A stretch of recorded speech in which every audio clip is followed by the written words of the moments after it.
The first thing is C functions as a spectrum based on the center point of the function itself, meaning there's a function, a cognitive function called intuition. Okay, all right, it's intuition. And let's pretend intuition starts here, and the further you go that way, it's introverted, and the further you go that way, it's extroverted. Okay, does it make sense? Okay, so if you're doing an activity that's over here, it is a very clear example of introverted intuition. And if you're doing something way over here, it is a very clear example of extroverted intuition. But the closer we get to the center, there are some things that are just intuition. Make sense? Okay. So it's like, is that introverted intuition or is that extroverted intuition? There are some things where it's like, that's just intuition. Okay. All right. So we're going to create some distinctions between like, what does it mean to go further this direction? And what does it mean to go further that direction? And the same thing with sensing, and the same thing with thinking, and the same thing with feeling. Okay. There's a center point of sensing where it's just sensing. Further you go that way, it's introverted. Further you go that way, it's extroverted. Make sense? Okay. Like a continuum, basically. Right. It's a continuum. Yeah, but it starts at the center, goes that direction. So there's also a key fundamental of each of these functions. All right, so we'll talk about that. What does it mean to be sensing? What does it mean to be intuiting? Okay, so we'll talk about that piece as well. So, okay, so if it's the further I go this way, it means I'm introverted intuition, and the further I go this way, it means extroverted intuition. What exactly is introversion and extroversion as it applies to a function? And the easiest way to think of it is introversion is processing, and extroversion is interfacing. So anything extroverted means I'm interfacing with the outside world. It, by definition, means I am engaging with something else that's pinging back to me. All right? There's an interfacing, an energetic ping back like this. Okay? We know this in extroverted feeling. That's the easiest way to see it. But all the extroverted functions are sending energy out and getting energy back. Okay? Does it make sense? So it's an interfacing. And the further it goes towards introversion, the more it is internal processing. So one could say an introvert is somebody who prefers processing. Yeah. And an extrovert is somebody who prefers interfacing and getting a ping back. Now we need both of these things, right? We have to have both a way to interface and we have to have a way to process. So if one could say intuition that goes that direction is processing patterns. Okay, processing, that's why it's an internal thing. And the more it's this way, it's interfacing patterns, right? Meaning I'm giving a ping back, or I'm sending energy out, and energy is being sent back to me, and that's when the patterns start, okay? When I'm getting an interfacing ping back, versus I understand patterns when I can be quiet and alone and process. And now we need both of these things because processing is how we understand how we think about things. But interfacing allows us to understand how the world experiences us and then sends a signal back of how we're being experienced, which gives us more information to process. Does that make sense? So we don't know who we are by ourselves. It's literally impossible. We only know who we are based on how we're getting pingbacks and then process the pingback. The second thing, and you probably have heard us talk, if you listen to the podcast, you've heard us talk about this, but this is like basic, like this is, to me, I can't unsee this. I used to say, and I think I still do in the core content, that functions are a descending order of sophistication. I do not say that anymore.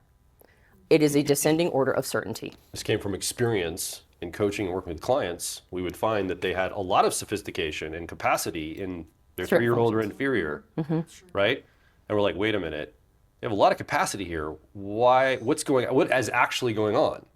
And we discovered it's actually, I mean, through coaching, you realize, oh, this is uncertainty. It's not necessarily, now, sometimes it's not capacity because we tend to ignore things we're uncertain about. So often we don't build capacity here. Right. But there's that rare person that did. And it's like that throws the whole model of sophistication out the door. It's like, well, is it sophisticated or not? They have a lot of sophistication here. So what's actually going on? Yeah. Anybody who is sophisticated in their inferior or 3-year-old function is a person who has made peace with the feeling of uncertainty. Because that's the one thing we never lose in our tertiary and our inferior function is uncertainty. That's basically what defines them. Now, humans hate the feeling of uncertainty. We'll do anything to avoid it. So the reason why we tend to be unsophisticated in our inferior function in particular is because we're trying to get away from uncertainty. All right? It always makes us uncomfortable and uncertain. So we're rushing back to places of certainty. And that's why we get quote unquote one-sidedness, which is an over-reliance on our dominant or driver function. Okay, that's what one-sidedness means. So it is a descending order of certainty, and that never changes. Sophistication changes. Uncertainty does not. Competence changes. Yeah. Capacity, skill built, all of that. But uncertainty, it stays the same the entire time, except if we can make peace with the feeling. If we can make peace with uncertainty, then we can build skill in those places, right? And because, we're just dealing with the uncomfortable feeling. We just move on anyway. And we're not going to talk about this in profiling because it will actually make your profiling terrible and worse. But the toll of uncertainty, paying that toll of making peace with uncertainty, is the toll to cross the bridge into the shadow of the shadow functions. And this is where we do a lot of work with people in like our PLP program, personal growth programs, talking about how to make peace with that in order to access more shadow material to make it conscious to be able to see it. Right. So that's the pathway. If you ever want to go down the road of the personal growth side, that's where that would lead. And that's the toll of uncertainty to access the shadow. Yeah, that's right. It's the price we have to pay to get to unconscious material, is to make peace with the feeling of uncertainty. Now, uncertainty, I just want to make this clear to you, uncertainty is different than unknown, because there are some functions that enjoy the unknown. Extroverted intuition and extroverted sensing in particular. They like the unknown. So unknown is different than uncertain. Make sense?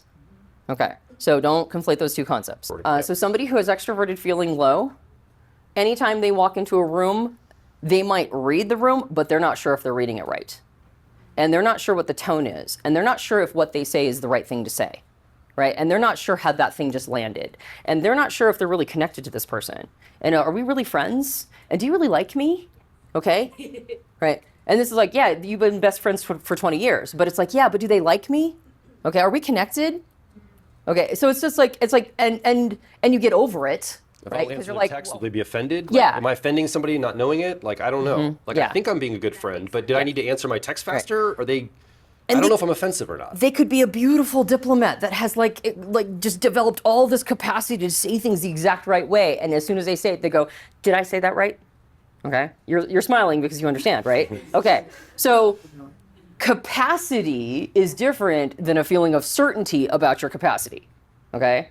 And that's one of the reasons why sometimes we overdo the skill, right? I don't know how many EFJ types I know that their walls are like just dripping with certifications and diplomas, okay? Because they never feel like they have enough education to overcome the uncertainty of their introverted thinking. That make sense? Yeah. Okay. So this will prove it, right? Look, I can prove it. I know everything. Maybe I need another one. Let me go to school again. And so this, when they look at it, it helps them relax. Okay, because they're like, I don't know if I know enough to be able to disagree with what my industry says about this topic, because my research has led to different conclusions than the industry, like the extroverted feeling, this is how we all think, right? But I have come to a different conclusion. I have a different thought. Am I allowed to communicate that thought? It's not the thought itself. Maybe I had some uncertainty about that, but am I allowed to separate from how everybody else is seeing this in my industry or community? Okay, well, I'm dripping with certification, so if anybody comes after me, I guess I'll just point to all those, okay? Which is, of course, why we become an over-certified, culture, right? Because there's a bunch of uncertainty around all that, okay? Right, does that help? Okay. Those are two. And there's a version of it for every single function, okay? What is uncertainty? So, when you are trying to diagnose a person's functions, you're not just trying to diagnose like their types to figure out what functions they're using, you're also trying to figure out what's the game being played here, okay? Yeah. Right. And this is the order of certainty. The first function is over certain. Okay, we are overconfident in our first function. We're very shruggy about it. Isn't that how everybody does things? To your point, right? Yesterday, the ISJ is like, no, that's just what everybody does. Yeah. Okay. Obviously. Okay. But we're overconfident and overcertain in it. We don't question it. We should more often, but we don't. Okay. But most of the time it comes through for us, so it doesn't matter. Okay. So that's the first function. The second function is modestly certain. What does modest mean? Modest means I have a more accurate assessment of my capacities and incapacities here, meaning that we'll feel certain in our second function, but we'll also acknowledge where maybe we need to build some skill. Or maybe we don't know as much as we think we do, so we probably should bone up on that. But there's no insecurity around it. Does it make sense? Yes. Okay. Like, we're just modest about it. Unlike our first function where we're like, no, I got it unlocked, don't worry about it.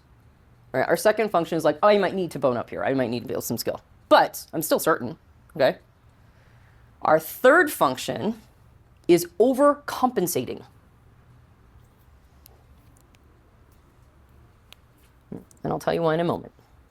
But the third function is overcompensating.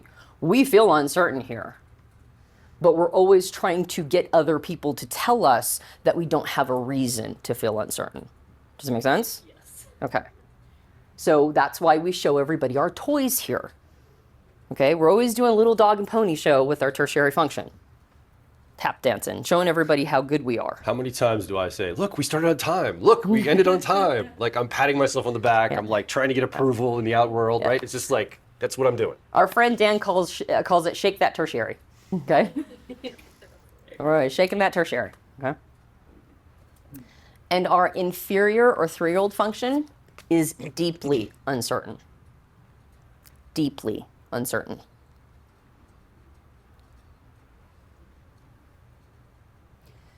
Initially in profiling, it's hard to see, and that's okay. We're just laying a track that will become clear over time as you talk to people, okay? But this is just like a foundational track to lay. The second thing is John Beebe. If you look at it as a quadrant, right? You can maybe even write down your quadrant for your car model, for your particular function stack, if you know it. Or just make a quadrant. Driver, co-pilot, 10-year-old, 3-year-old, okay? And you draw a line down the center. And on the left side, you have the driver and the 3-year-old. And on the right side, you have the co-pilot and the 10-year-old, okay?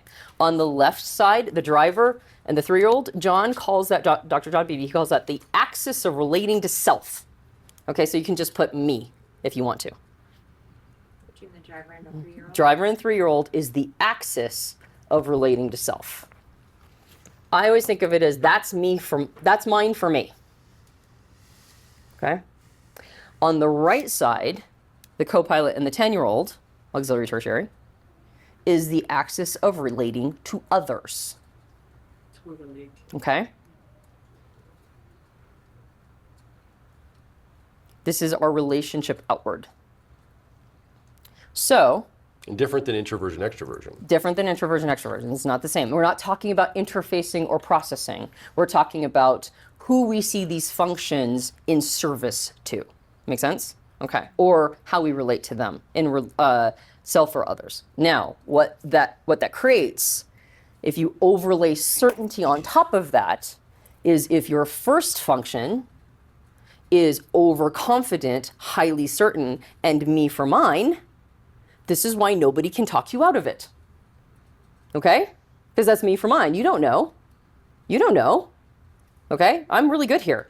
And if think about somebody insulting you in your first function. Okay? Right? They don't know can what you're talking dismiss about. it, they Yeah. can belittle it, they can Yeah. crap on it, but they can't insult you there. Yeah. You can be rejected in your first function. Okay, somebody can reject it, and it's a rejection of you, and you'll get your feelings hurt, but they can't insult you here. Okay, they can't say you're bad at it, and you're like, am I bad at it? You'll just be like, that person's an idiot. They don't know what to talk about. Okay? Yeah. When we move over to the co-pilot and we go into axis of relating to others, the reason why this is modestly certain is because we still come pre-wired with a sense of certainty, but we're interfacing. So we're getting feedback. And we go, oh, yeah, I probably don't know exactly what I'm talking about all the time, right? Because we've gotten some feedback, and that outer feedback has given us modesty. Make sense? All right. It is also the function, when I said, do you tend to, what did I use yesterday? Counsel people. How do you counsel people? The reason why this function is the counseling function is because it's part of our relationship to others, and we feel confident and certain in it in a modest, mature way. So this is what we tend to give to others, right, as our gift. Make sense? Okay. The 10-year-old or tertiary function is the first place where we enter uncertainty. But because it's part of our relationship to others, it means other people can make us feel better about it. We will receive feedback. And this is why the dog and pony show starts, right? We just don't want anybody thinking we're bad here. So we try to get a lot of outer world feedback that actually we're good here, okay? And that's why it overcompensates a little bit. We're trying to get feedback that makes us feel better about the uncertainty. Does that track? Okay. And there's a version of it for every function. But when we go to the 3-year-old or inferior, we're back to relating to self. And deep uncertainty exists here because we do not receive feedback here. Somebody can go, no, you're amazing here. And just like we couldn't be insulted here, we can't be comforted here. Make sense? Okay? And that's why it's deep uncertainty. And that's why the only way to, quote unquote, get good at it is to sit in deep uncertainty and know that nobody can make you feel better. So what you're looking for in other people is, where are they shrugging? Okay. Yeah, everybody does this. Yeah, absolutely. Yeah. Oh, I mean, what are you talking about? I'm not bad here. Okay. Where do they feel that way? Where are they showing up with gifts? Okay. Like, oh no, I can help you with that, but it's a hammer. And so all the world's nail. So no matter what people bring to us, we tend to, in terms of advice and counseling, we tend to bring it on our terms of that auxiliary function, right? John calls it parental. It's our parent function. He calls the first function our hero, right? And I always think of like the hero just assumes that they're going to slay the dragon and get the girl and ride back on a steed and villagers will throw roses at them, right? Our hero always assumes that's going to happen. And when it doesn't, we're just like, what's going on with these people? All right, fine, whatever. Okay. I'll go to a different town. I'll go to a different town. Where they respect me. That's right. What That's I right. did for them. That's right. So the second one is parental. Conveniently, John calls the 10-year-old or tertiary the eternal child, right? And which is why we have it as a 3-year-old. I mean, a 10-year-old. Okay. And what do children do? Children wildly oscillate from I know better and then fall and scrape their knee and go, why didn't you tell me? Okay. All right. So the 10-year-old is this sort of, sometimes it's overcompensating because it really doesn't know and it needs you to be there to comfort it or to validate it or whatever. All right. For SI, tertiary, it almost always looks like, don't think I'm too weird, please. All right. No, I'm stable. I'm stable. Okay. All right. And there's a version of error. All right, and then when we get back to the 3-year-old function, this is, he calls it the anima or animus. You don't need to go into all that. That's really complicated. But it's basically, it's something that feels like us but not us. It feels like us but not us. And it is that deeply uncertain space. Okay. All right, so what part of them, in a profiling session, what part are they bringing forth? Kind of trying to tap dance a little and tell you that they're really super duper good at. And the real key in profiling is to not mistake that for the driver.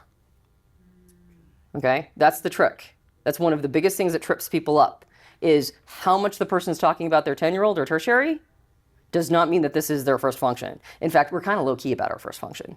We're a little subtle about it. All right, we do not tap dance our first function. It is very clear and obvious that I am an amazing ambassador of any in the universe, right? So why should I convince you of that? But oh my gosh, my FE is so good. Let me tell you about my FE. Let me tell you all the ways that my FE is the best. Okay? So that's what you're trying not to do, is overvalue how much a person is presenting their tertiary function. It's one of the biggest early mistakes. Does that make sense? Okay. Laying some tracks. All this makes sense? Yes. Okay. And then the 3-year-old and inferior function in a profiling session is you're looking for the thing that the person's like, what makes them deeply uncertain. They're like, ugh. Okay, so they either have done work in here and they shored themselves up and it's a new thing, right? And if they're a little older, always make sure that you're tracking their timeline, all right? Because the older we are, the more likely the world has forced this upon us. When we're young, we get to flee it. But when we're older, the world goes, no, you really need to get your shit handled here, okay? So get your shit handled. So we have to some extent, and then we have to contend with that. And then if we don't, it creates all these problems. But we're looking for the part that the person has actually either recently come to understand that this is a thing, or something that they're like kind of trying to push away, right? or not recently, but later on in life really came to understand it. Now, every once in a while, you get somebody whose family forced it. All right. And what happens is when your family forces you to be in your inferior function all the time, it means that your dominant function is always looking for a way to express. So the first function sometimes is quite muted, right? Sometimes it's very muted because the person doesn't feel like they have permission to do it. This happens to EPs a lot, actually. Extroverted sensing dominants especially. Stop climbing on everything. Get down from that. Stop Why do you have to run everywhere? Stop wiggling. Sit still. Sit still, right? Why do you have to be so performative? Why do you have to be so loud? Why are you so expressive? Blah, blah, blah, blah, blah. So extrovert sensing gets real quiet, all right? So your job is to find these patterns in their life story, in their age, okay? Now the first function, I call it the weed in the concrete jungle. It will find a way to express, okay? Our first function will be coming out in some way. Otherwise, we're like suicidal, honestly, okay? Like if you cannot express your first function, you will, like, what is the point? Okay. But if you're in a context that like it flourishes and you're allowed and you're giving permission and yeah, then it will grow wild. Okay. So that's what we're looking for. And a person's life has not been this beautiful track of gorgeous development from one function to the next, handing it over to the next, right? The world does not roll out a red carpet for our cognitive development, unfortunately. So part of what you're hearing is the story of not just what functions they're using, but when are they allowed to express it? When are they showing up with it? When are they front-facing? What's the context of their life? If a person says, I'm a theater performer on a stage, it can be literally any type, but that's a relevant piece of information versus somebody who's like an accountant, okay? That's in a little cubicle. It's very important information, okay? So that person can be an ENFP, and this person can be an ISTJ, right? What they're doing is not the important thing. This is giving the person a lot of permission and, in fact, requiring them to do a lot of FINE, probably, as the ISTJ on the stage. And this is requiring a lot of TESI from the ENFP. And that means this person's going to show up a little different than most ENFPs, and this person's going to show up a little different than ISTJs, right? So that's why it's so complicated, okay? That's why the only way to get good at it is to do it a lot. Hear lots of stories, lots of ways that people's cognition can develop. Every person has an entirely bespoke experience in this universe that is all being filtered through this cognition, all right? So it is an art, okay? All right. Now, I don't want to intimidate you and go, it's impossible, don't even try. All right. Obviously, people can get very, very, very good at it. But this is why doing is really important, because we can't diagnose 8 billion people, right? We can't go, here's the overarching trend. Anytime somebody online goes, it's easy, okay? You just go, bonk, bonk, bonk, bonk. Obvious. They're saying this thing, only these people will say this thing. I'm like, or a person that was raised in a context where they're forced to say that thing. And if they didn't, they got their hand slapped. Okay, but what do they feel about saying that thing? What's their relationship to it? That's the thing. So what you're looking for is relational. You're looking for not the thing they're doing, not the thing they're saying, not the way that they're showing up and expressing. You're looking for their cognitive relationship to all of those things. Do they like it? Do they not like it? How does it make them feel? Do they feel uncertain? Do they feel confident? Right?